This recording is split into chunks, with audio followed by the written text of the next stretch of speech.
Students, today we are going to discuss about double fertilization. So angiosperms basically follows fertilization. Fertilization means the fusion of male gamete with the female gamete, so that resultingly we get our offspring. So in angiosperm it is a double fertilization. Let's see the structure of embryo sac first, right?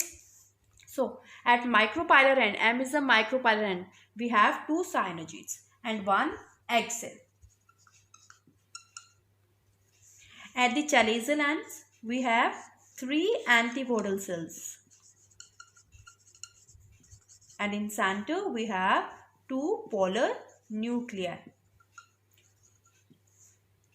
So before double fertilization, it is very important to study about pollen-pistil interaction. What do you mean by pollen-pistil interaction? Right. Now, it is very important during the dehiscence. When this anthers dehisces, it will release pollen grains. Now it is very important for the pollination process that these pollen grains should be accepted by pistil. So it is very important that it should be pistil and this pollen grain should be compatible with the each other. जो pistil है that will recognize the right pollen grain and accept this pollen grain. Right? If the pollen grain is wrong, it will deny it. ठीक है, उस जब इसको accept कर लेगा तो क्या होएगा, ये जो हमारा पॉलन ग्रेन है, पॉलन ग्रेन के ऊपर एक्साइन होता है, फिर इंटाइन होता है, एंड एक्साइन के इन बिटवीन क्या होता है, जर्म पोर्स होते हैं. इन जर्म पोर्स के थ्रू जो है पोलन ट्यूब जर्मिनेट होने लग पड़ती है अगर ये पिस्टिल इसको एक्सेप्ट कर ले तो. अब इस पोलन ट्यूब में जो होते हैं दो मेल गैमेट्स होते हैं. ये पोलन ट्यूब इमर्ज कैसे करती है, थ्रू द वेजिटेटिव सेल. हमने पहले पढ़ा था वेजिटेटिव सेल होता है और जनरेटिव सेल होता है. तो वेजिटेटिव सेल से ये जो है ट्यूब इमर्ज हो जाती है which carries two male gametes. Right, now they are ready to go inside the ovule. In ovule we have embryo sac. अब देखते हैं एम्ब्रियो सैक में ये एंटर कैसे करता है. अब इसकी एंट्री भी जो एम्ब्रियो सैक में 3 तरह से हो जाती है. Let's see about the entry. First is पोरोगैमी. अगर तो जो है आपकी ये पोलन ट्यूब है, it enters through the micropylar and, उस एंट्री को हम बोलते हैं पोरोगैमी. अगर इसकी जो एंट्री है वो चैलेजल से होती है, चैलेजल एंड से होती है, तो हम उसको बोलते हैं चलेजोगैमी. अगर इंटैगुमेंट से हो तो हम बोलते हैं this is mesogamy. Right, so this is all about the terminologies which is regarding the entry of the pollen grains inside the embryo sac. ठीक है, चाहे वो आपकी चलेजोगैमी से हो चाहे चलेजल से आए, लेकिन उसको एट द एंड जो है माइक्रोपाइल पे ही पहुंचना पड़ेगा पोलन ट्यूब को, बिकॉज यही एक गेटवे है आपके पोलन ग्रेन्स के लिए ताकि वो एम्ब्रियो सैक के अंदर एंटर कर सके. अब from this micropylar and these cyanogeries carries few structures. The few structures are called filiforms. ठीक है, filiform apparatus.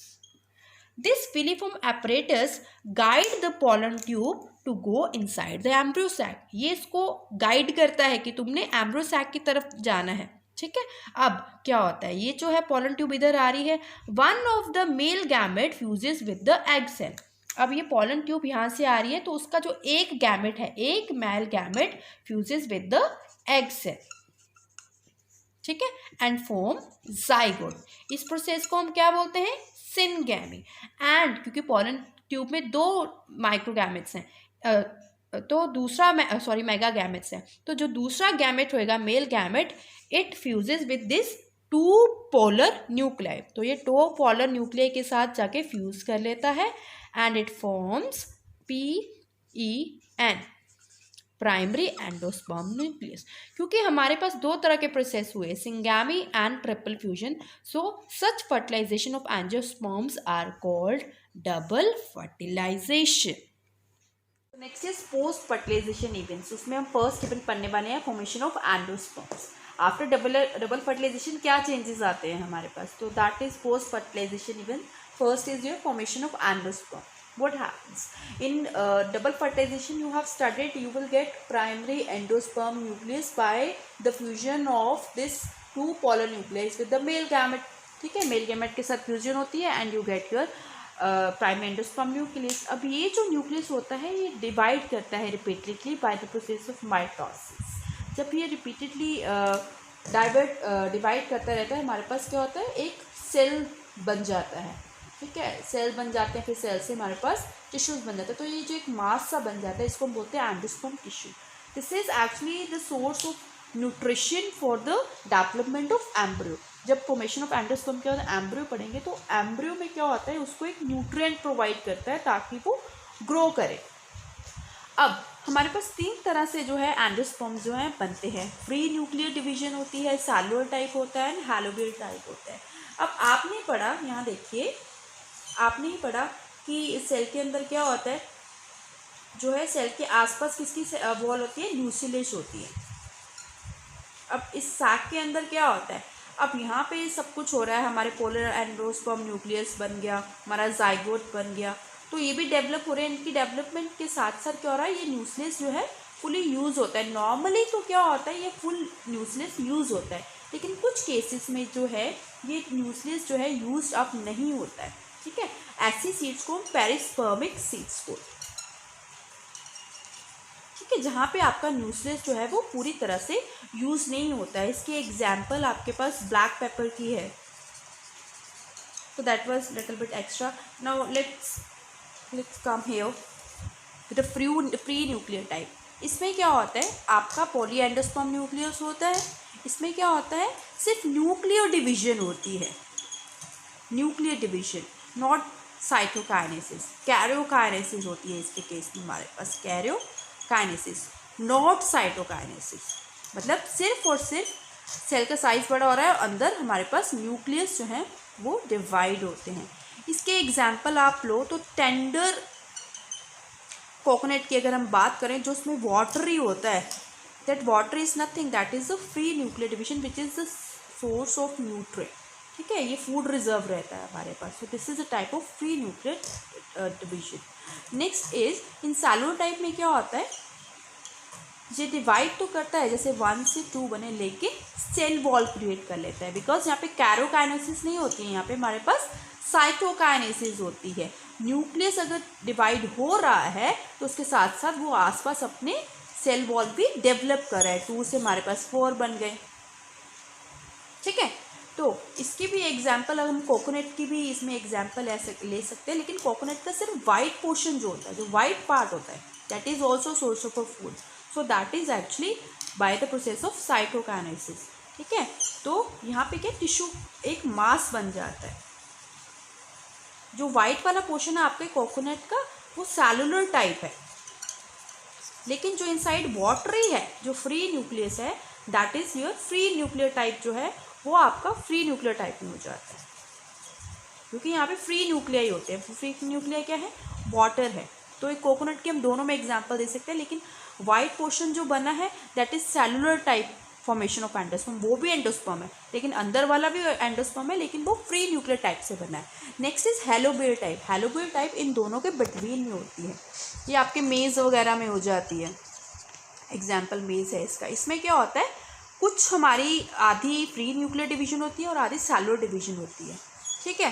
पहले क्या होता है, हमारी सेल वॉल डेवलप होती रहती है और कुछ मास बन जाता है, और कुछ आधे रीजन पे हमारे न्यूक्लियस जो है वो फ्रीली डिवाइड होते रहते हैं, ठीक है। तो that is a helobial type of form of endosperm. So this is all about formation of endosperm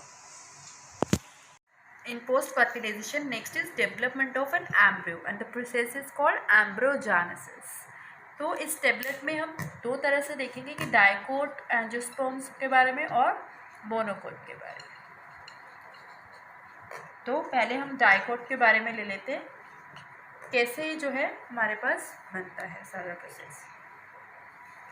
this is your zygote. This zygote under the unfavorable conditions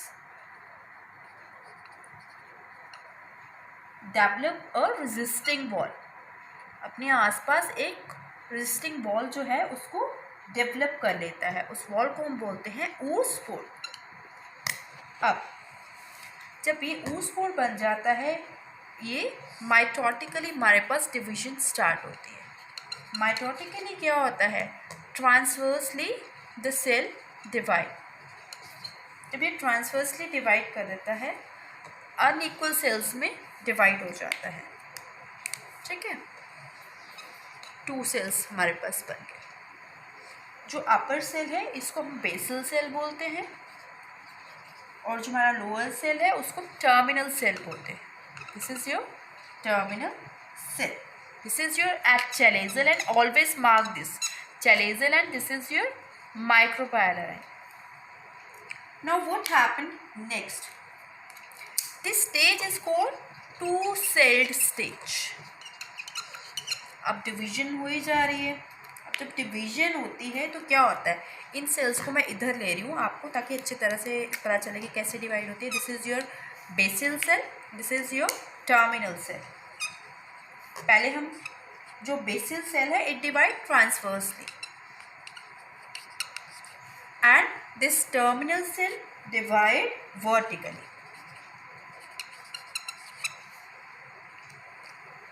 पहले हम ट्रांसवर्सली देखें कि हमारे पास बेसल सेल कैसे डिवाइड करता है, फिर मैं आपको वर्टिकली वाला बताती हूँ। अब बेसल सेल जो है क्या होता है, बेसल सेल ट्रांसवर्सली जो है डिवाइड करता है और 8 से 10 सेल ऐसे रेडी कर देता है लाइन में। इनको हम बोलते हैं 7 to 10 सस्पेंसर सेल्स जो हमारे पास बन जाते हैं, राइट। अब आगे क्या होता है, जो अपर वाला सस्पेंसर सेल होता है वो साइज में बड़ा हो जाता है and rest of the cells remains same. Now this upper जो बड़ा वाला सेल है इस सेल को हम बोलते हैं हॉस्टेरिया, हॉस्टेरिया। एंड जो लोअर मोस्ट है दैट डेवलप इनटू हाइपोफाइसिस। तो इस तरह से ये डिवाइड हो जाता है। अब हम देखते हैं टर्मिनल सेल कैसे डिवाइड होता है। टर्मिनल सेल आपका वर्टिकली डिवाइड होता है। पहले ये 2 सेल्स बनाता है तो इसको हम बोलते हैं 2-celled प्रोएम्ब्रियो, दिस इज प्रोएम्ब्रियो। उसके बाद क्या होता है, sorry this is I will draw in a black portion so that you can differentiate it. आगे क्या होता है, 2 से हमारे पास कितने होते हैं डिवीजन के साथ, 4 बन जाते हैं। तो this is the 4-celled proembryo. Next what happens, upper वाले पोर्शन को मैं ऐसे ही ले लेती हूँ, ऐसे 2-3 सेल्स बना देती हूँ, चेंजेस नीचे ही आ रहे हैं। इसके बाद क्या होता है, ये और डिवाइड होता है तो 8-celled प्रोएम्ब्रियो हमारे पास बन जाता है। अब ये 8-celled प्रोएम्ब्रियो जो है ये 2 टायर्स बनाता है। 2 टायर्स कैसे, ये अपर टायर हो गया आपका, एक ये लो टायर हो गया, तो ये 2 टायर्स की फॉर्मेशन हो जाती है। ये 2 टायर्स आगे, एक टायर जो है वो रेडिकल जनरेट करता है और दूसरे वाला आपका ल्यूमेले जनरेट करता है। And radicle is going to form a root portion of the plant and this plumule is going to form our shoot portion of the plant. Next क्या होता है, अब इसी का पोर्शन हम पढ़ेंगे जो हमारे पास टर्मिनल सेल्स हैं। टर्मिनल सेल्स में आगे क्या चेंजेस आती हैं हमारे पास कि ये जो है अपने आसपास एक मास जो है वॉल्स पे बनाना शुरू कर देता है। Next rest portion is same. अब ये जो सेल बनती है इसको हम बोलते हैं डर्मेटोजन, डर्मेटोजन, राइट। और अंदर हमारे वैसे ही सेल्स पड़े होते हैं, तो ऐसे को हम बोलते हैं globular embryo. This is your globular embryo. इसके बाद ये जो ग्लोबुलर एम्ब्रियो है ये हार्ट की शेप ले लेता है, राइट। इस तरह से कुछ हार्ट की शेप ले लेता है, ठीक है। इसको हम बोलते हैं heart shaped embryo. This is your heart shaped embryo.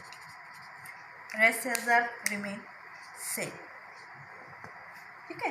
अब लास्ट में क्या होता है, अब हम देख लेते हैं क्योंकि हमारे रेडिकल और ल्यूमेले जनरेट होने वाले हैं तो इसको हम अच्छे से लेते हैं। जब ये डेवलप हो जाता है तो ये कुछ इस तरह की शेप ले लेते हैं, ठीक है। और ऊपर वाले हमारे सस्पेंसर सेल्स ही हैं, हॉस्टेरिया है, हमारा हाइपोफाइसिस है। अब इसमें क्या होता है, ये जो 2 हमारे हार्ट शेप वाले ये बन रहे थे ये हमारे हैं cotyledons, these are our cotyledons. और ये सेंटर वाला पोर्शन है plumule which is going to form our shoot portion, right. And यहाँ पे आपका क्या है, रेडिकल जो कि रूट बना है।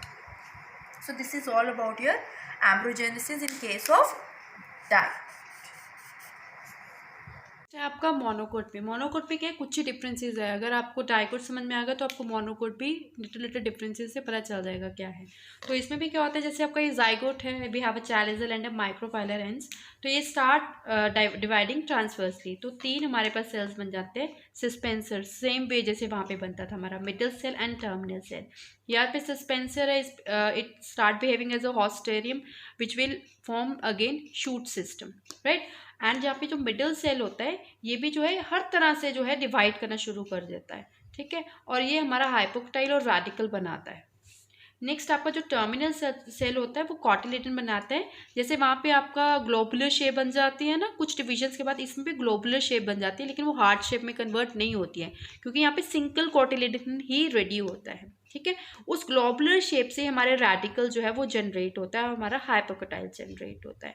अब स्कूटेलम क्या चीज़ है, क्योंकि यहाँ पे आपका सिंगल कॉटिलेडन बन रहा है इसलिए हम उसको स्कूटेलम बोलते हैं, राइट. तो जो हमारा शूट सिस्टम बनता है ऑस्टोरियम से या हमारा रेडिकल बन रहा है तो इनके ऊपर एक कवरिंग बन जाती है जो कॉटिलेडन के थ्रू आ रही होती है, या स्कूटेलम कह सकते हैं हम मोनोकोट के केसेस में. तो वो एक सिंगल लेयर आ रही होती है. तो जो शूट की तरफ लेयर आ रही होती है उसको हम कॉलियोपेटाइल बोलते हैं, और जो रेडिकल की तरफ लेयर आ रही होती है उसको हम कॉलराइजा बोलते हैं. This is all about your monocot plants.